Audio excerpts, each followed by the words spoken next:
वक्त है बड़ी बहस का। अयोध्या में 84 परिक्रमा को लेकर विवाद बढ़ता जा रहा है। वीएचपी यात्रा निकालने पर तुली हुई है, बीजेपी और आरएसएस उसके साथ खड़े हैं, लेकिन यूपी की सरकार यात्रा की मंजूरी देने को तैयार नहीं है। आज समाजवादी पार्टी ने कहा कि यूपी को गुजरात नहीं बनने देंगे। संसद परिसर में मुलायम और योगी आदित्यनाथ की यह हंसती मुस्कुराती मुलाकात क्या कहती है, इस पर आखिरी फैसला आप लें। वैसे अयोध्या में 84 परिक्रमा को लेकर एसपी और बीजेपी के बोल पहले ही की तरह हैं। उत्तर प्रदेश का माहौल अगर कोई बिगाड़ने की कोशिश करेगा या उत्तर प्रदेश को गुजरात बनाने की कोशिश होगी तो उत्तर प्रदेश में गंगा यमुना की जो तहजीब है, भाईचारा है, सांप्रदायिक सौहार्द है, सद्भाव है, वो उसको गुजरात नहीं बनने देगा। वैसा उत्तर प्रदेश बनाना चाहते हैं मुख्यमंत्री अखिलेश यादव या मुलायम सिंह जी, जहां पर एक साल में 30 दंगे हो गए हैं, या वैसा गुजरात जहां 2000 के बाद एक भी दंगा नहीं हुआ है। अरे गुजरात का विकास सामने है, गुजरात की शांति व्यवस्था सामने है, कानून व्यवस्था सामने है, और गुजरात में 20-25% मुसलमानों ने वोट किया नरेंद्र मोदी को, वो जानते हैं, उनसे पूछो जाकर के। यूपी में गुजरात मॉडल को लेकर जारी इस जंग के बीच आजम खान ने हरिद्वार जाकर अग्नि अखाड़े के महंत कैलाशानंद से मुलाकात की। उधर योगी आदित्यनाथ ने आजम खान पर आरोप जड़ दिया कि उन्हीं के विरोध की वजह से यूपी सरकार ने यात्रा पर रोक लगाई है। सरकार के पास एक संतों का और विश्व हिंदू परिषद का एक प्रतिनिधिमंडल गया था और उनके संज्ञान में वे लोग सहमत भी थे। अचानक सरकार ने यू टर्न लिया है। जब आजम खान ने जब मुलाकात का विरोध किया, उसके बाद सरकार बदल गई है। हमारी इस बीच न तो मुलायम सिंह जी से मुलाकात हुई है और न ही टेलीफोन से बात हुई है और न ही मुख्यमंत्री जी से बात हुई है, लेकिन कानून व्यवस्था खराब न हो इस पर हमारी कड़ी नजर रहती है। एसपी कानून व्यवस्था का हवाला देकर 84 परिक्रमा को रोकने की बात कर रही है, लेकिन मायावती की माने तो एसपी और बीजेपी का ये मैच फिक्स है। परिक्रमा को लेकर उधर जो हंगामा चल रहा है तो इसके पीछे हमें बीजेपी और सपा की मिली भगत नजर आती है। आपको बता दें कि वीएचपी की प्रस्तावित 84 परिक्रमा यात्रा यूपी के जिन 6 जिलों से गुजरने वाली है उनमें लोकसभा की 7 सीटें आती हैं। 300 किलोमीटर की प्रस्तावित यात्रा 25 अगस्त से अयोध्या से शुरू होकर 13 सितंबर को अयोध्या में ही खत्म होनी है, लेकिन यूपी सरकार ने कानून व्यवस्था का हवाला देकर यात्रा पर रोक लगा रखी है। हमारे संतों के खिलाफ खड़े होकर के क्या मिलेगा, राम के खिलाफ खड़े होकर के क्या मिलेगा, रावण को जो मिला वही मिलेगा। नारा दे रहे कि मंदिर बनाएंगे, जब सुप्रीम कोर्ट का फैसला हो गया है कि ऐसा स्थिति बनाए रखना पड़ेगी। सरकार की जिम्मेदारी है, जो सुप्रीम कोर्ट का फैसला है उसी को। और इसी मुद्दे पर हमारे साथ चर्चा करने के लिए मेहमान मौजूद हैं कि क्या यूपी को गुजरात बनाने की तैयारी है, जैसा कि समाजवादी पार्टी कह रही है। इस पर बात करने के लिए हमारे साथ बीजेपी के प्रवक्ता सुधांशु त्रिवेदी जी मौजूद हैं, हमारे साथ वीएचपी के प्रवक्ता प्रकाश शर्मा जी मौजूद हैं। इसके अलावा हमारे साथ समाजवादी पार्टी से गौरव भाटिया मौजूद हैं और हमारे साथ बीएसपी से सुधींद्र भदौरिया जी मौजूद हैं। सबसे पहले सुधांशु त्रिवेदी जी, आपसे मेरा सवाल कि ये समाजवादी पार्टी की तरफ से आरोप लगाया जा रहा है, कहा जा रहा है कि गुजरात बनाने की तैयारी है, यूपी को बनाने नहीं देंगे। यूपी को क्या गुजरात बनाने की तैयारी है? क्या उस तरह के हालात पैदा करने की तैयारी है? देखिए, वो जिन हालातों की तरफ इशारा करके हमारी तरफ इशारा करना चाहते हैं, मैं तो ये कहूंगा कि भाई उनकी तो सरकार आने के साथ ही दंगे शुरू हो गए थे। उत्तर प्रदेश में सांप्रदायिक माहौल पिछले कई वर्षों से ठीक था। मार्च 2012 में समाजवादी पार्टी की सरकार आती है और उसके बाद से अब तक कितने दंगे हुए हैं ये ऑन रिकॉर्ड है, इसमें कहीं कोई कंफ्यूजन की बात ही नहीं है। तो जब भी सांप्रदायिक वातावरण, जिसको तथाकथित सांप्रदायिक वातावरण कहते हैं, सब इतना संवेदनशील इनके सत्ता में आने के बाद ही क्यों हो जाता है? और इस प्रकरण में भी आप देखें, पहले जब विश्व हिंदू परिषद ने 10 अगस्त को एप्लीकेशन दी थी, आप रिजेक्ट कर देते। आप पहले उसकी एक प्रकार से स्वीकृति देते हैं, फिर मुलाकात करते हैं, फिर आप उसके बाद रिजेक्ट करते हैं, और फिर रिजेक्ट करने में आजम खान साहब, जिनका कि ना वो महकमा है ना उनका उस विषय से सीधा संबंध है, वो लिखित बयान जारी करते हैं और उसके बाद सरकार विड्रॉ कर लेती है। तो अगर आप देखें तो इसको राजनीतिक मुद्दा किसने बनाया? एक छोटे से विषय को, धार्मिक विषय था, उसको राजनीतिक विषय जिन परिस्थितियों ने बनाया, उसका निर्माण समाजवादी पार्टी की प्रतिक्रिया ले लेते हैं। हमारे साथ गौरव भाटिया मौजूद है। गौरव भाटिया जी, आप सुन रहे हैं सुधांशु जी को, उनका यह कहना कि आपकी सरकार आई उसके बाद सांप्रदायिक सौहार्द कहां ठीक रहा है? लगातार एक के बाद एक साल में इतने सारे दंगे हो चुके हैं, इतने सांप्रदायिक सौहार्द जगह जगह पर बिगड़ा है, तो फिर ये आरोप आप बीजेपी पर या वीएचपी पर कैसे लगा सकते हैं? सुधांशु जी स्वतंत्र हैं अपना विचार रखने के लिए, लेकिन मैं ये कहना चाहूंगा कि सबसे पहले आप देखिए कि भाजपा क्या करना चाह रही है। अमित शाह को जब उत्तर प्रदेश का प्रभारी बनाया जाता है तो वो सबसे पहले अयोध्या जाते हैं, राम मंदिर की फिर से बात करते हैं। ये राम मंदिर की बात वो तब करते हैं जब ये मामला सुप्रीम कोर्ट में लंबित है, और जब तक ये लंबित है और यथास्थिति बनी रहनी चाहिए, इस तरह से बयान दिया जाता है जिसे सुप्रीम कोर्ट की अवमानना भी माना जाता है। लेकिन गौरव भाटिया जी, फिर आपकी सरकार की तरफ से जो 84 यात्रा शुरू हो रही थी उसके लिए जब एप्लीकेशन दी गई पहले, तो फिर उसमें उस वक्त क्यों उनको नहीं कहा गया कि हम नहीं इसको होने देंगे? ऐसा है कि जब कोई भी परमिशन मांगी जाती है तो उसकी एक प्रोसेस है, प्रक्रिया है, और परमिशन वो कह सकते हैं कि परमिशन दी गई। मैं उनसे ये पूछना चाहूंगा कौन सी परमिशन दी गई? पहली बार लिखित में जो आया वो परमिशन मना कर दी गई, और वही तब किया गया जब प्रिंसिपल सेक्रेटरी होम और डीएम ने सारे तथ्य सामने अपने जानते हुए उसके बाद ये उचित समझा कि लॉ एंड ऑर्डर को मेंटेन करने के लिए ये यात्रा नहीं होनी चाहिए।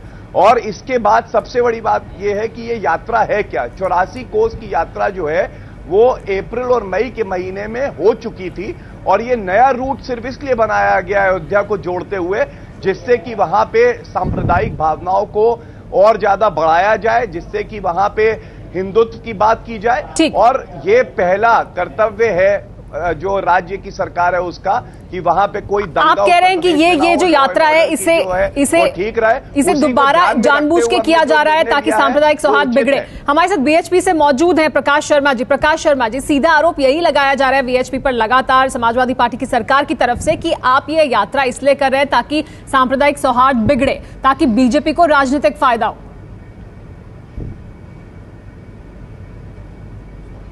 बड़ा अच्छा इन लोगों का जुमला है। हिंदू अगर अपनी परिक्रमा करे तो सांप्रदायिक सौहार्द बिगड़ता है, हिंदू माला जपे तो सांप्रदायिक सौहार्द बिगड़ता है, हिंदू जलाभिषेक करे तो सौहार्द बिगड़ता है। यहाँ सौहार्द बिगड़ने की बात कहाँ है और सीधे सीधे इस घटना से मुसलमान का संबंध कहाँ है? मैं ये कहता हूँ कि कानून व्यवस्था की स्थिति की बात हो रही है। पिछले 1.5 साल में 40 से अधिक दंगे हुए। क्या वहां पर यात्रा निकली थी? क्या वहां पर संत गए थे या वहां पर विश्व हिंदू परिषद गया था? ये 40 दंगे हुए। मैं जवाब देना चाहूंगा। जी मैं आती हूँ आपके पास। के लिए जिम्मेदार कौन है? लेकिन प्रकाश सिर्फ संत अपनी यात्रा निकालने से कहिए बीच में ना बोले, नहीं फिर मैं बोलूंगा तो ये बोल नहीं पाएंगे। जी ठीक है, आप बोले, अपनी बात पूरी करें फिर वो बोलेंगे। की बात पूरी सुनी है इसलिए मेरी बात भी पूरी सुने। जी मैं कह रहा हूं कि परिक्रमा कब निकाली जाएगी अब ये आजम खान साहब बताएंगे, परिक्रमा कैसे निकाली जाएगी ये कोई और खान साहब बताएंगे। यानी हिंदू इस प्रदेश में कैसे रहे ये डिक्टेट करने का काम समाजवादी पार्टी के वो लोग करेंगे जो खुद सांप्रदायिकता फैला रहे हैं, जिन्होंने भारत माता को डायन का और न जाने क्या क्या प्रकाश जी, हमारी धार्मिक ठीक है, बिल्कुल यात्रा, ठीक है, बिल्कुल परिक्रमा निकाली जा सकती है। मेरा आपसे एक सवाल है प्रकाश जी, पूरे वर्ष भर कामतगिरी की परिक्रमा होती है पूरे वर्ष भर। जी बोलिए प्रकाश जी, एक सवाल ये कि क्या ये यात्रा मई और अप्रैल के महीने में निकाली जाती है और इस बार इसको इस समय निकाला जा रहा है? अरे पूरे वर्ष भर निकाली जा सकती है। आप भी कल अगर अलग से निकालना चाहें तो कोई इस पर रोक नहीं है। यही तो मैं समझाने का प्रयत्न कर रहा हूं। लेकिन जिनको हिंदी परंपराओं के बारे में शून्य ज्ञान है वो यहां पर आकर बताने की कोशिश कर रहे हैं कि हिंदू को क्या करना चाहिए। जिन्होंने जीवन में कभी एक लोटा जल सूर्य को नहीं चढ़ाया वो बता रहे हैं कि हिंदू परंपराएं क्या होती है। ठीक है, सुन लेते हैं, जवाब ले लेते हैं। इस पर भाटिया जी जवाब भी देना चाहते हैं। पूरे वर्ष भर निकलती है। गौरव भाटिया जी, आखिर बीएचपी का आरोप ये कि आपको आपत्ति क्या होती है? मैं पूछना चाहता हूं क्या आपत्ति है इसमें? जी गौरव भाटिया जी, अब मैं जवाब दे दूं। सुमेरा जी, सबसे पहले मैं ये कहना चाहूंगा एक बात और मुझे कहनी है। सुन लीजिए, नहीं जवाब सुन लीजिए प्रकाश जी, आप जवाब सुन लीजिए फिर आप बोलिएगा। जी मैं वापस आऊंगी आपके पास। सुप्रीम कोर्ट है, मेरी बात पूरी होने दीजिए। बार मेरी बात पूरी होने दीजिए। बार सुप्रीम कोर्ट की बात कही जा रही है यथास्थिति बनाने के लिए 40/80 के चौकोर क्षेत्र को छोड़कर, यानी यथास्थिति सुप्रीम कोर्ट ने कह दी तो कोई अयोध्या में नहीं जा पाएगा, कोई अयोध्या में चल नहीं पाएगा। नहीं मैं आती हूँ सुधींद्र जी, आपके पास भी आ रही हूँ। जी नहीं मैं आपके पास भी आ रही हूँ, आपके पास भी आ रही हूँ सुधींद्र जी। जी पहले भाटिया जी आप प्रतिक्रिया दीजिए, फिर मैं सुधींद्र जी के पास जाऊंगी। जी ये बात जरूर जानना जरूरी है कि हिंदुओं की जो सबसे बड़ी सभा होती है कुंभ मेला, वो इसी सरकार ने करा था। वहां पे सरकार की जो दायित्व और जिम्मेदारी थी वो पूरी तरह से उन्होंने पूरा किया। जो हम लोगों को सुविधाएं देनी थी रेलवे स्टेशन में वही लेकिन जब एक बार यात्रा अप्रैल और मई के महीने में हो चुकी है तो दोबारा ऐसा क्या हुआ कि वीएचपी को एकदम से अब याद आया कि साल में इस टाइम पे भी हम एक और यात्रा करेंगे और अयोध्या से करेंगे। इस बात का जवाब भाजपा और वीएचपी को देना चाहिए।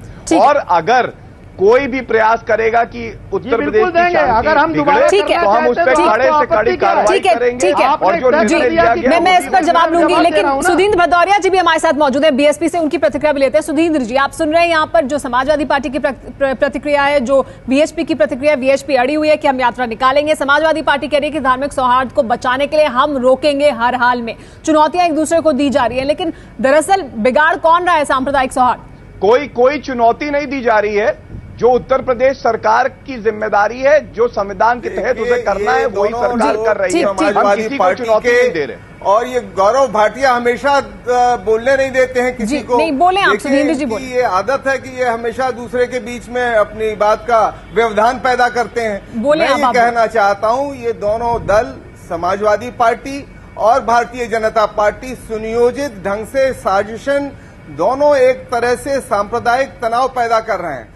समाजवादी पार्टी ने पिछले 1 वर्षों में, आप जानते हैं, सांप्रदायिक सद्भाव बनाए रखने में संपूर्ण रूप से असफल रहे हैं। बरेली जैसे शहर में 1-1 महीने के कर्फ्यू लगे हैं।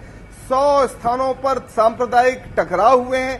कई दर्जनों नौजवानों की हत्याएं हुई हैं, मुस्लिम नौजवानों की। जहां तक वीएचपी का और बीजेपी का सवाल है, पूरा देश जानता है किस तरह से बाबरी मस्जिद को ढहाया गया। राम मंदिर भक्त जिनमें से इनके साथ बहुत सारे वो लोग हैं जिनमें साक्षी महाराज से लेकर उमा भारती तक जो जिम्मेदार थे, जो उन्होंने ये तोड़ा था। उसको बाबरी मस्जिद मत कहिए। सुन लीजिए, एक-एक करके बोले प्रकाश जी, फिर आप अपनी बात रखिएगा। बिल्कुल, आपको मौका मिला, मैंने टोका नहीं। और आपको अगर ये केवल आवाज है तो ये चर्चा है, एक-एक करके बोले ताकि सभा की बात सुन सके।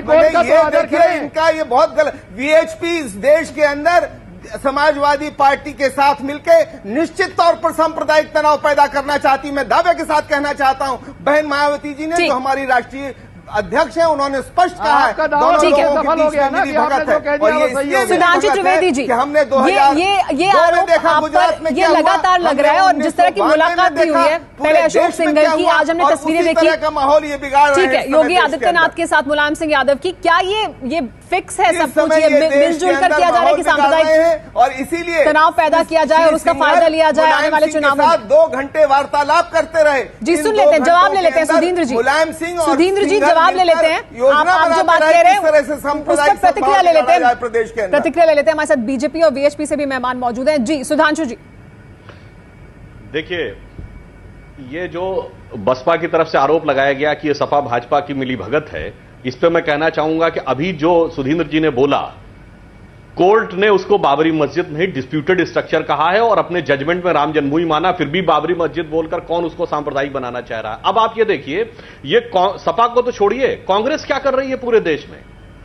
क्या कांग्रेस पार्टी ने उत्तर प्रदेश चुनाव से पहले उत्तर प्रदेश में मुस्लिमों को आरक्षण देने के लिए प्रस्ताव नहीं रखा था? जबकि आंध्र सुधांशु जी, आप ये मुद्दे से अलग बात कर रहे हैं। अभी यहाँ पर नहीं, अभी यहाँ पर कांग्रेस पार्टी की बात नहीं हो रही, अभी बात अलग हो रहे हैं।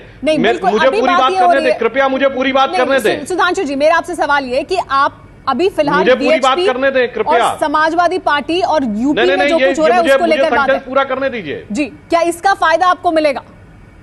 बोले आप। जी, मैं यूपी में बात कर रहा हूं। यूपी में आरक्षण देने की बात कही। उत्तर प्रदेश विधानसभा चुनावों से पहले कांग्रेस ने आरक्षण देने का प्रस्ताव किया था कि नहीं किया था? और इसके बाद इनके गृह मंत्री हिंदू आतंकवाद शब्द बोलते हैं, जिसपे हाफिज सईद जो है वो उसका अभिवादन करता है। तो क्या इस वजह से इस तरह के हालात पैदा किए जा रहे हैं कि और एक विपरीत ध्रुवीकरण हो? कश्मीर में किश्तवाड़ पर भाजपा पर यह अटैक पूरे देश में हो रहा है। यहां मामला भाजपा बनाम रेस्ट ऑफ द दल है, यहां बनाम किसी के साथ नहीं है। जो भाषा सुधींद्र जी कह रहे हैं वही जनता दल यू हमारे खिलाफ बिहार में बोल रहा है, वही कश्मीर में हमारे खिलाफ उमर अब्दुल्ला बोल रहे हैं, वही कांग्रेस बोल रही है। यह विषय किसी की मिली भगत नहीं है, सबकी मिली भगत है भाजपा के खिलाफ। जी हाँ, मुद्दे से भटकाने के लिए, क्योंकि सब सांप्रदायिक आधार पर इस देश में अल्पसंख्यकों में भय पैदा करके उनका वोट पाना चाहते हैं। लेकिन सुधांशु जी, बड़ा सवाल तो ये है ना कि ये जो कुछ हो रहा है यूपी में, इसका क्या आपको फिर फायदा मिलने वाला है? आपको फायदा मिलेगा क्या वीएचपी अगर ये यात्रा निकालेगी? और अगर ध्रुवीकरण होता है जैसा कि अभी फिलहाल होता दिखाई दे रहा है, क्या इसका फायदा आपको मिलेगा? गौरव जी ने कही कि परिक्रमा के खिलाफ उनकी सरकार नहीं थी। उन्होंने, गौरव जी ने कहा परिक्रमा के खिलाफ उनकी सरकार नहीं थी, कुंभ मेले का बड़ा अच्छा आयोजन किया था उत्तर प्रदेश में। अरे कुंभ मेले में जो भगदड़ मची थी वो तो एक पक्ष है। भारत के इतिहास में पहली बार एक कुंभ मेला हुआ जिसमें शंकराचार्यों ने उसका बहिष्कार कर दिया था। तो कुंभ मेले में धार्मिक और प्रशासनिक दोनों दृष्टियों से सरकार कितनी संवेदनशील थी यह दिखाई पड़ता है। ठीक है, इस पर गौरव जी प्रतिक्रिया देना चाहते हैं। जी गौरव जी, आपने जो आयोजन किया कुंभ मेले का, उस पर भी सवाल उठा रहे हैं सुधांशु जी। देखिए, बसपा पार्टी के प्रवक्ता भदौरिया जी कुछ भी कह सकते हैं, उनके सर्टिफिकेट की और स्टैंप की हमें कोई आवश्यकता नहीं है।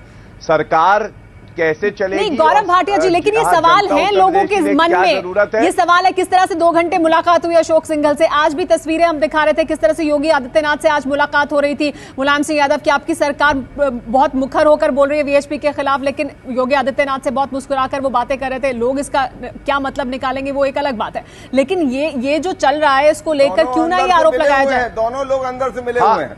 उसके लिए देखिए सुमेरा जी, आपको ये समझने की जरूरत है कि जो रूलिंग पार्टी है उसके राष्ट्रीय अध्यक्ष और मुख्यमंत्री प्रदेश के किसी से भी मिलने के लिए स्वतंत्र हैं, उनके विचार जानने के लिए स्वतंत्र हैं, लेकिन निर्णय वही किया गया जो सही था और जो कानून व्यवस्था बनाए रखने के लिए जरूरी था।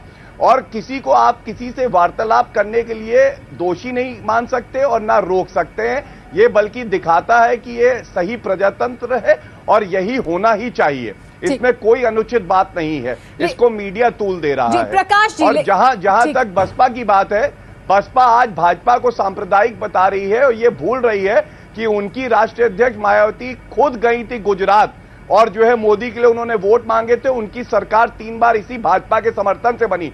तब भाजपा सांप्रदायिक थी कि नहीं, इसका जवाब वो दे दें। और आप ये भी जान ले लीजिए गौरव भाटिया जी, मुलायम सिंह जी उनके साथ कल्याण सिंह जी के साथ मंत्री भी रह चुके हैं। कल्याण सिंह जी को लाल टोपी पहनाकर आप अपनी पार्टी की तो बात कर लीजिए भदौरिया जी, आप किस मुंह से इस बात को कर रहे हैं?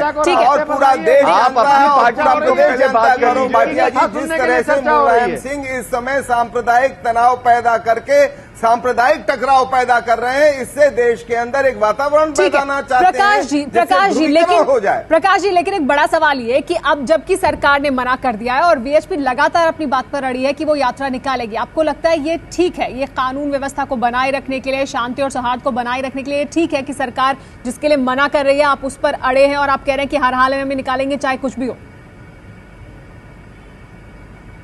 क्यों? ये संविधान प्रदत्त हमारा अधिकार है अपने धार्मिक अधिकारों का प्रयोग करना। कैसे कोई आधार है सरकार के पास? कौन सी रिपोर्ट ऐसी है जो बताते हैं कि कानून व्यवस्था भंग हो रही है? 40 पड़ाव तय हैं और अगर ये सरकार 250 संतों को प्रतिदिन पदयात्रा करने की कानून व्यवस्था नहीं बना सकती तो त्याग पत्र देकर घर बैठना चाहिए, किसी दूसरे को राज करने की अनुमति देनी चाहिए। अगर इतनी भी क्षमता इनकी नहीं है कि ये 20 दिन की यात्रा में जिसमें 250 से 300 संतों को प्रतिदिन भाग लेना है उसकी ये कानून व्यवस्था नहीं कर सकते तो ये प्रदेश को किस रास्ते पर ले जाना चाहते हैं? इतनी भी क्षमता नहीं है। और दूसरी बात आपने कही अधिकारियों की रिपोर्ट, हमारी क्षमता क्या है हम बता देंगे। शक्ति नागपाल में की जो दुर्गति की है उसको देखकर कोई अधिकारी क्या इस पक्ष में रिपोर्ट दे देगा कि यात्रा करनी चाहिए? यह तो पूरा का पूरा राजनीतिक निर्णय है जो सिर्फ और सिर्फ मुस्लिम नेताओं के दबाव में, मुस्लिम वोटों के लालच में किया जा रहा है। क्या आप भी इसी वजह से ये नहीं कर रहे हैं क्या? तरीके से निकलेंगे? यही सवाल तो आपसे भी पूछा जा रहा है। अगर समाजवादी पार्टी की सरकार राजनीतिक फायदा उठाने के लिए कर रही है तो क्या आप बीजेपी को राजनीतिक फायदा पहुंचाने के लिए ऐसा कर रहे हैं? ये सवाल तो आपसे भी पूछा जा रहा है ना?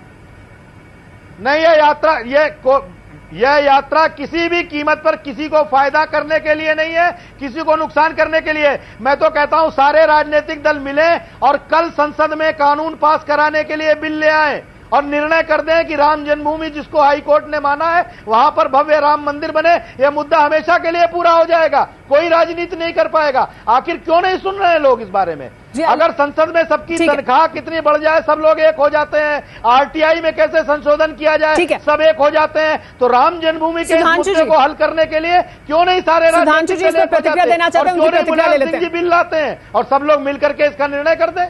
लेकिन बीजेपी भी तो पीछे हटी है ना इस मुद्दे से। उनके राष्ट्रीय अध्यक्ष ने कहा कि वो ये राजनीतिक मुद्दा नहीं है, हमारे लिए मुद्दा जरूर है, लेकिन हम इस पर राजनीति नहीं करेंगे। सपा सबसे निवेदन कर रहा हूं मैं। ठीक है, सुधांशु जी प्रतिक्रिया देना चाहते हैं। सुधांशु जी, आपने जो प्रश्न चिन्ह लगाया कि हम किसी के फायदे के लिए नहीं कर रहे हैं, यह यात्रा सिर्फ और सिर्फ राम जन्मभूमि का मंदिर शीघ्र कैसे निर्माण हो उसके लिए। सुन लीजिए प्रकाश जी, सुधांशु जी की बात भी सुन लेते हैं। जी सुधांशु जी। मैं सुनानी जी एक सेकंड चाहूंगा। विषयों पे कितना पक्षपातपूर्ण है इसका एक आप उदाहरण इससे देखिए, जो अभी इन्होंने प्रकाश जी ने इंगित किया कि ग्रेटर नोएडा में जो गैर कानूनी ढंग से एक मस्जिद की दीवार हटी, उस पे डीएम की रिपोर्ट भी, एसडीएम की रिपोर्ट भी, उसके बाद सरकार ने कानून का पक्ष नहीं लिया, उठा के सस्पेंड कर दिया। और यहां पे क्या कह रहे हैं कि साहब कोर्ट का निर्णय यह है कि वहां यथा स्थिति नहीं बदलनी चाहिए। कहां पे? उस डिस्प्यूटेड जगह पे। और वहां ये सोच रहे हैं 84 कोस दूर से जब कुछ होगा तो साहब इंटरप्रिटेशन ये कर लिया कि वहां पे अल्टरेशन हो जाएगा, इसलिए कानून के हिसाब से वो गलत है। अरे भाई, एक जगह कानून का ये इंटरप्रिटेशन है, एक जगह कानून का ये इंटरप्रिटेशन है, तो आप खुद समझ लें कि ये दो अलग अलग समुदायों को कितने पक्षपातपूर्ण ढंग से उत्तर प्रदेश सरकार डील कर रही है। जी, समय खत्म हो रहा है, संक्षेप में आपकी प्रतिक्रिया। देखिए, जब सिंघल जी ने प्रधानमंत्री पद के लिए मोदी जी के नाम को प्रस्तावित किया, उसके बाद वो इस तरह का माहौल प्रदेश में बना रहे हैं। अमित शाह जाकर वहां कह रहे हैं कि हमारा ये राम मंदिर का इशू सबसे प्रमुख इशू है, और मुलायम सिंह जी सांप्रदायिक टकराव पैदा कर रहे हैं। इससे स्पष्ट हो गया है देशवासियों के सामने कि ये दोनों ताकतें सांप्रदायिक सद्भाव को खराब करके राजनीतिक गौरव भाटिया जी, संक्षेप में बस आपकी आखिरी प्रतिक्रिया। आप मिले हुए हैं, ये लगातार आरोप कहना गलत है, क्योंकि उनको शायद ये जानकारी नहीं है कि एलआईयू रिपोर्ट आई थी और उसमें यही लिखा गया था कि वहां सौहार्द बिगड़ने के जो है चांसेस है, इसीलिए एक्शन लिया गया। और भी कई तथ्य थे और ये मामला उसके बाद सुप्रीम कोर्ट आया, वहां से डिसमिस भी हुआ है। तो सुधांशु जी अगर एक रिपोर्ट की बात करते हैं तो बाकी तथ्यों को भी वो जाने और उसके बाद कोई टिप्पणी करे तो उचित होगा। ऐसा नहीं है कि इस एक ही रिपोर्ट थी, और भी कई चीजें थी जिसको ध्यान में रखते हुए निर्णय लिया गया। लेकिन इस मामले में ये जो यात्रा का मामला है, इसमें तो बहुत जल्दी आपकी तरफ से पहले लंबी एक मुलाकात की गई और उसके बाद ये फैसला लिया गया कि ये यात्रा नहीं होने दी जाएगी। और इस पर अब दोनों ही तरफ से कहा जा रहा है कि बीएचपी अड़ी हुई है कि वो यात्रा निकाल कर रहेगी, और सरकार का कह रहा है कि वो यात्रा को नहीं होने देंगे क्योंकि उनको लगता है कि इससे सांप्रदायिक सौहार्द बिगड़ेगा। लेकिन कौन बिगाड़ रहा है दरअसल सांप्रदायिक सौहार्द? सभी पक्षों को हमने आपके सामने रखा। ये फैसला आप करें कि क्या हो रहा है यूपी में और किसको इसका फायदा मिलने वाला है, किसको नुकसान होने वाला है।